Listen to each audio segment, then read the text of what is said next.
नमस्ते बच्चों। आज बाल महाभारत कथा का 15वां अध्याय चौसर का खेल व द्रौपदी की व्यथा पाठ को पढ़ाने जा रहा हूँ। मेरा नाम डॉक्टर अनिल कुमार, केंद्रीय विद्यालय संख्या 2 गया। बच्चों, सर्वप्रथम मैं आप सबों को यह बताना चाहता हूँ कि महाभारत में बहुत सारी ऐसी बातें हैं जो हमारे समाज के लिए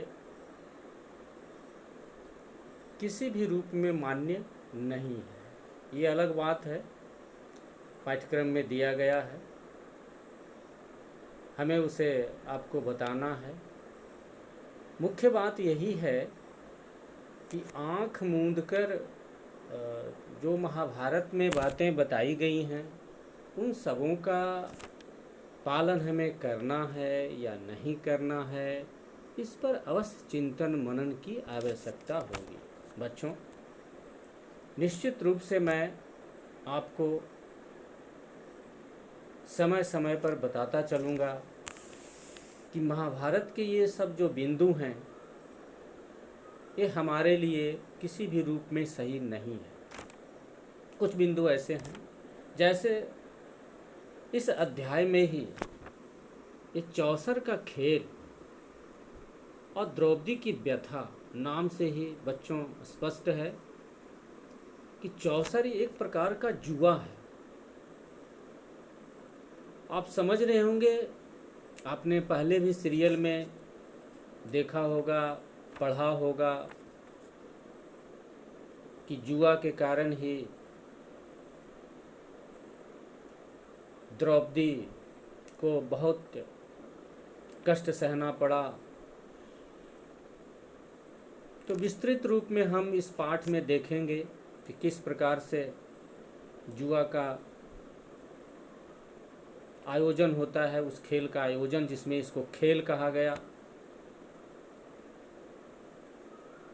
बच्चों, आज के परिवेश में आप छोटे बच्चे हैं, 7वीं कक्षा के हैं, 12-13 साल आपकी अधिकतम उम्र है। मैं आपको ये बताना चाहूँगा कि जुआ कोई खेल नहीं है। जैसे आप खेलते हैं cricket, kabaddi, kho kho, volleyball, football, अन्य तमाम तरह के खेल आप खेलते हैं, उस प्रकार का ये खेल नहीं है। इसको मैं पहले ही स्पष्ट कर देना चाहता हूँ। बच्चों, शकुनी जी का आप जानते ही हैं, शकुनी मामा का प्रवेश हो चुका है, धृतराष्ट्र के पास आए हुए हैं और वह कुछ दाव पेच अब चला रहे हैं। धृतराष्ट्र को उन्होंने समझा दिया, शकुनी मामा ने, कि निमंत्रण भेजा जाए पांडवों के पास। किस लिए? चौसर का खेल खेलने के लिए। विदुर जी भी वहीं हैं। विदुर जी समझाते हैं धृतराष्ट्र को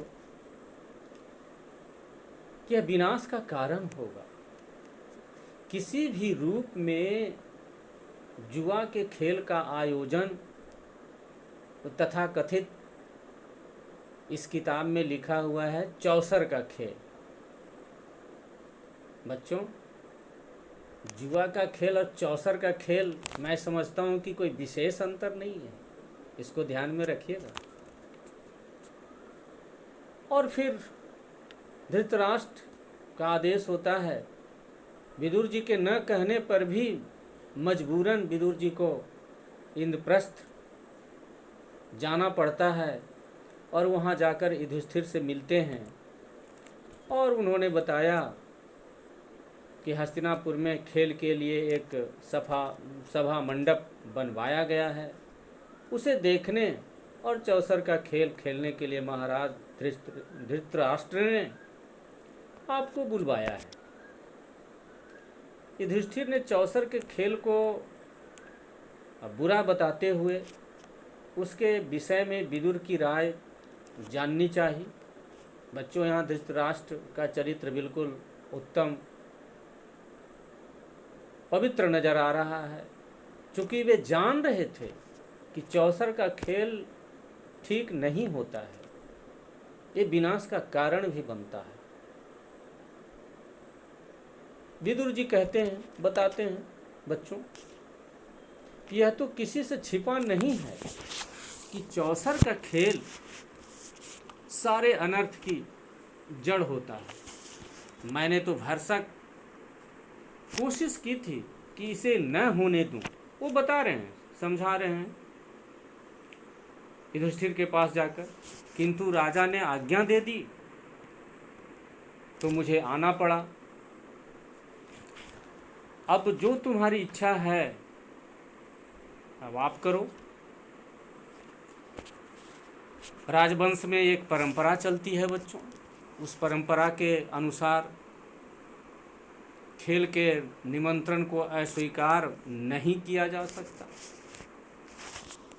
और दूसरी बात, युधिष्ठिर को डर था कि मना करने को धृतराष्ट्र अपना अपमान न समझ बैठे, इसलिए वो नहीं कर सकते थे। अतः युधिष्ठिर सपरिवार हस्तिनापुर पहुंच जाते हैं। अब शकुनी तो वहाँ तैयार बैठे हुए हैं, शकुनी मामा। वो तो सब सेटिंग गेटिंग सब है फिट, क्या करना है, बहुत माहिर थे चौसर खेलने में, जुआ खेलने में। हालांकि बेईमान नहीं कहा जा सकता, मैं ऐसा मानता हूं कि बेईमान शकुनी नहीं था, उस कला में पारंगत थे, ऐसा कहा जा सकता है। युधिष्ठिर भी खेलते थे चौसर, लेकिन शकुनी से पारंगत नहीं थे, शौक था। अब देखिए क्या होता है। शकुनी ने युधिष्ठिर को इस खेल में शरीक होने के लिए कहा। तब युधिष्ठिर क्या बताते हैं बच्चे? उन्होंने कहा कि राजन, यह खेल ठीक नहीं है, बाजी जीत लेना साहस का काम नहीं है, जुआ खेलना धोखा देने के समान है। आप तो यह सब बातें जानते ही हैं। तो अब देखिए बातचीत यहाँ चल रही है। वह बोला, आप भी क्या कहते हैं महाराज, यह भी कोई धोखे की बात है? हाँ, यह कहिए कि आपको हार जाने का डर लग रहा। अब देखिए शकुनी मामा उकसाना चाह रहे हैं। मैंने जैसा कि पहले ही कहा बच्चों आपसे कि सब सेटिंग है, बस सब थोड़ा सा उकसाने की ज़रूरत है, युधिष्ठिर तैयार हो जाएंगे, पासा चलने लगेगा, बस वही होता है। आगे देखिए। अब इतना कहने के बाद जब शकुनी मामा ने कहा युधिष्ठिर से कि आपको डर लगता है खेलने से कि आप हार जाएंगे, तो थोड़ा युधिष्ठिर क्या हो जाते हैं, स्वाभाविक है, गर्म हो जाते हैं और गंभीर मुद्रा में कहते हैं कि राजन, ऐसी बात नहीं है। अगर मुझे खेलने को कहा गया तो मैं नहीं खेलूंगा, ऐसा नहीं बोलूँगा। आप कहते हैं तो मैं तैयार हूँ, मेरे साथ खेलेगा कौन? एक प्रश्न उठाया युधिष्ठिर ने, कहा कि मेरे साथ कौन खेलेगा? अब दुर्योधन वहाँ तुरंत बैठे हुए थे। उन्होंने क्या कहा, मेरी जगह खेलेंगे तो मामा शकुनी, मैं नहीं खेलूंगा, शकुनी मामा खेलेंगे। किंतु दाव लगाने के लिए जो धन रत्न सोने चांदी हीरे जवाहरात इत्यादि जो चाहिए वह मैं दूंगा। दुर्योधन तुरंत तैयार हो। तब युधिष्ठिर अभी होशो हवास में है, युधिष्ठिर अभी क्या बताते हैं बच्चों? उन्होंने कहा कि मेरी राय यह है कि किसी एक की जगह दूसरे को नहीं खेलना चाहिए, यह खेल के साधारण नियमों के विरुद्ध है। ऐसा नहीं होना चाहिए। जो खेलेगा, जो दांव पर रखेगा, क्या रख रहा है, यह नियम के खिलाफ है। लेकिन बात नहीं चली, खेल शुरू हो जाता है। सभा मंडप में भीम हैं, कृप हैं, विदुर जी हैं, धृतराष्ट्र जैसे वयोवृद्ध और अनुभवी लोग भी वहाँ उपस्थित थे। दाव पर दाव चलते गए और युधिष्ठिर हर बाजी हारते चले गए। बच्चों ध्यान दें, एक दाव भी युधिष्ठिर का फंस नहीं रहा, उनके पक्ष में नहीं हो रहा। और नतीजा क्या हुआ बच्चों? पहले देश, उसके बाद सेना, फिर उसके बाद देश की प्रजा, सामान्य जनता, फिर नौकर, चाकर, दास, दासियां, हाथी, घोड़े, आभूषण, गहना जेवर, आभूषण, उसके बाद चारों भाई, और अंत में स्वयं अपने को भी हार गए। ध्यान दीजिएगा बच्चों, क्या क्या हारते चले गए, एक दाव भी नहीं आ रहा। शकुनी ने युधिष्ठिर से अब क्या कहता है, जो देखिए क्या कहा उन्होंने, एक और चीज है फिर उकसा रहा, जो तुमने अभी हारी नहीं है, उसकी बाजी लगाओ तो तुम अपने आप को भी छुड़ा सकते हो। अपनी पत्नी द्रौपदी को तुम दांव पर क्यों नहीं लगाते? बच्चों ध्यान दीजिए, शकुनी ने क्या कहा, लोभ दिया। बच्चों मैं यहां पर आपको बता दूं, जुआ से बढ़कर इस दुनिया में कोई बुरी चीज नहीं है। जब जुआ खेलने के लिए ईमानदार से ईमानदार व्यक्ति, कर्मनिष्ठ, धर्मनिष्ठ यदि प्रवेश कर जाता है तो उसका होशो हवास खत्म हो जाता है, सोचने की प्रक्रिया समाप्त हो जाती है। उसे एक जुआड़ी की तरह यह लगने लगता है। जुआड़ी की यह विशेषता है कि जो मैं हारा हूं, अब की दांव में मैं लौटा लूंगा। इसीलिए आप देखते होंगे सामान्य जनजीवन में चोरी भी होती है, डकैती भी होती है। घर से शुरू लोग करता है, फिर बाहर जाता है, कभी पकड़ा जाता है, कभी मारा भी जाता है। इस प्रकार से अब युधिष्ठिर को उकसाया जा रहा है और शकुनी ने साफ कह दिया कि तुम द्रौपदी को दांव पर लगा दो। क्यों नहीं लगाते हो? दांव पर लगाओ और सारा जो तुम हार गए हो धन दौलत सब जीत जाओ, भाइयों को भी जीत जाओ, अपने आप को भी छुड़ा दो। अब युधिष्ठिर ने द्रौपदी की बाजी लगा दी और शकुनी ने यह बाजी भी जीत ली। अब देखिए सब अनर्थ होने जा रहा है। ये बाजी भी जीत ली, सभा में हाहाकार मच गया, धिक्कार की आवाज आने लगी। बच्चों दुर्योधन ने विदुर से द्रौपदी को कहा कि उसको अब रणिवास से लाने का आदेश दिया जाए। उसके बाद विदुर बोलते हैं कि मूर्ख, नाहक क्यों मृत्यु को न्योता देने चला है? अपनी विषम परिस्थिति का तुम्हें ज्ञान नहीं है? दुर्योधन को यों फटकारने के बाद विदुर ने प्रतिकामी को रणिवास में भेजा। उसने द्रौपदी से कहा कि द्रुपद राज की पुत्री चौसर के खेल में युधिष्ठिर आपको दांव में हार बैठे हैं। आप अब राजा दुर्योधन के अधीन हो गई हैं। राजा की आज्ञा है कि अब आपको धृतराष्ट्र के महल में दासी का काम करना होगा। मैं आपको लाने के लिए, ले जाने के लिए यहाँ से आया हूँ। अब प्रतिकामी ने जो व्यवहार किया वो तो भाई जो आदेश था राजा का उसने किया। प्रतिकामी ने सभा मंडप का सारा हाल भी द्रौपदी को सुना दिया। द्रौपदी ने कहा कि हारने वाले खिलाड़ी से जाकर सबसे पहले आप यह पूछिए कि वह पहले अपने को हारे थे या मुझे हारे थे। प्रतिकामी ने यही बात सभा में जाकर कह दी।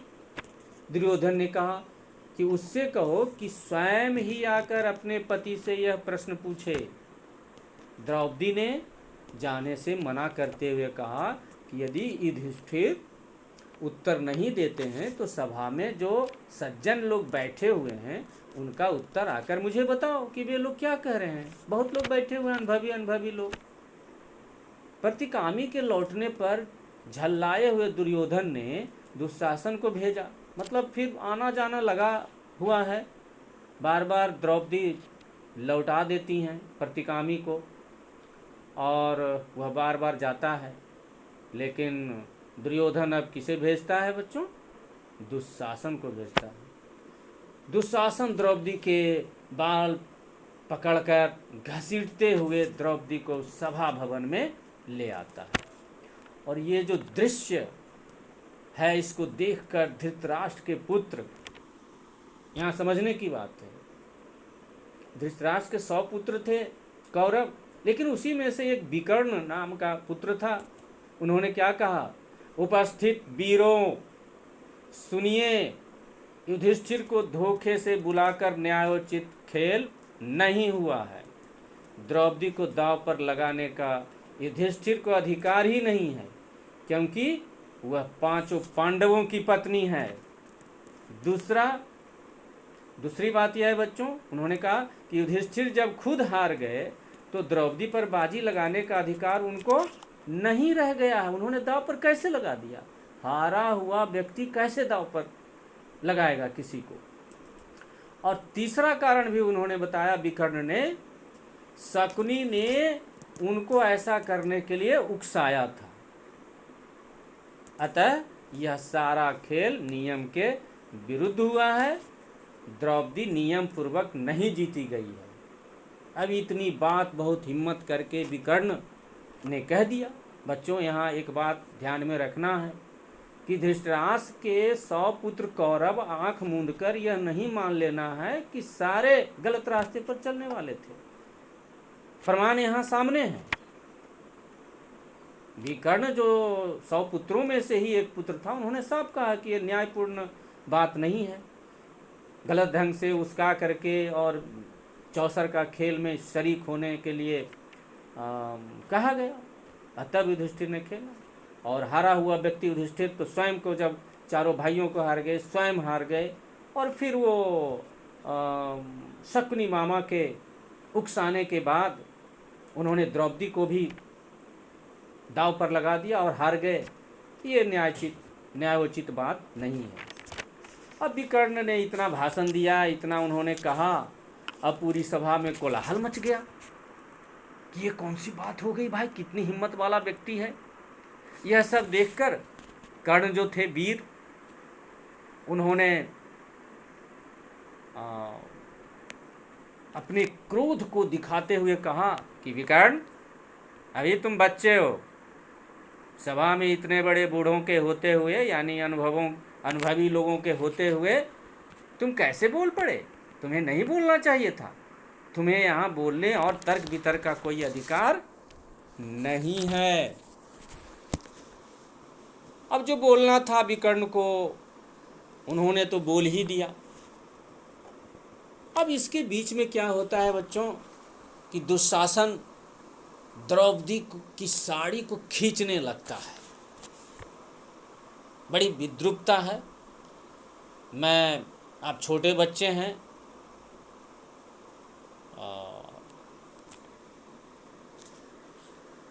इस बात को आप समझेंगे कि किस प्रकार की विद्रूपता सामने आई है।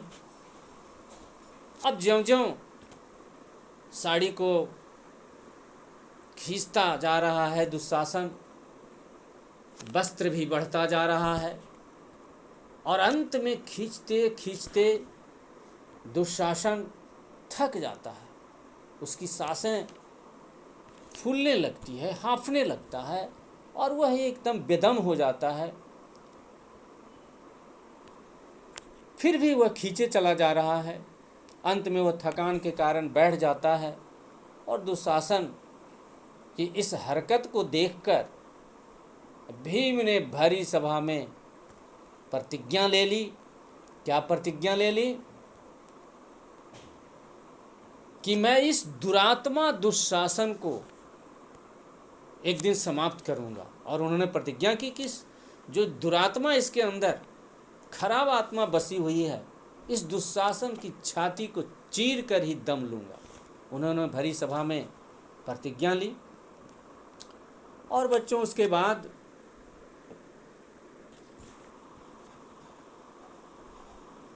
ये सब जो बातें हो रही थीं, धृतराष्ट्र समझ गए कि लक्षण ठीक नहीं है। अतः उन्होंने द्रौपदी को सांत्वना दी और युधिष्ठिर का राज्य लौटा दिया।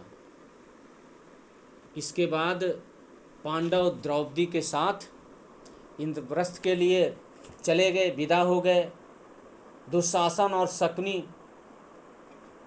के उकसाने पर दुर्योधन ने धृतराष्ट्र को इस बात के लिए मना लिया कि पांडवों को एक बार और खेलने के लिए बुलाया जाए। और तब बच्चों, युधिष्ठिर ने पिछली घटना से दुखी होते हुए भी न्योता को, आमंत्रण को स्वीकार कर लिया। अब इस बार जो हुआ बच्चों, खेल में यह शर्त रखी गई कि हारा हुआ दल, जो ग्रुप हारेगा, जो दल हारेगा, अपने भाइयों के साथ 12 वर्ष का वनवास करेगा तथा उसके उपरांत 1 वर्ष अज्ञातवास में रहेगा। यदि इस 1 वर्ष में उनका पता चल जाएगा तो उन सबको 12 वर्ष का वनवास फिर से भोगना पड़ेगा। और इस बार भी युधिष्ठिर हार गए और पांडव अपने किए वायदे के अनुसार वन में चले गए। बच्चों, यहीं पर इस अध्याय की समाप्ति होती है। बच्चों, मैं आपको कुछ अपने विचार बताना चाहता हूँ जिस पर आप भी चिंतन, मनन, विचार, थिंकिंग सोच सकते हैं। अब देखिए, एक बार युधिष्ठिर को समझाया गया, बुझाया गया, लोगों ने मना किया, लेकिन वो एक राजा की परंपरा, राजकुल में ऐसा होता है, लेकिन उचित अनुचित का भी तो ख्याल रखना चाहिए। प्रजा क्या कर रही है, लोग क्या कर रहे हैं, फिर भी उन्होंने आमंत्रण को स्वीकार कर, ये अलग बात है। उन्होंने यदि युधिष्ठिर ने अस्वीकार कर दिए होते आमंत्रण को तो कोई दूसरी समस्या खड़ी होती है, ये अलग बात है। लेकिन इन्होंने आमंत्रण को फिर से स्वीकार कर लिया और सब फिर हार गए। तो बच्चों, फिर हम अगले क्लास में मिलेंगे। आप सभी बच्चों ने मेरी बातों को बहुत ही ध्यानपूर्वक सुना है, समझने की कोशिश की है और कहीं कहीं लिखने का भी प्रयास किया है। इसके लिए मैं आपको बहुत बहुत धन्यवाद देता हूँ। और फिर हम लोग अगले क्लास में मिलते हैं। धन्यवाद।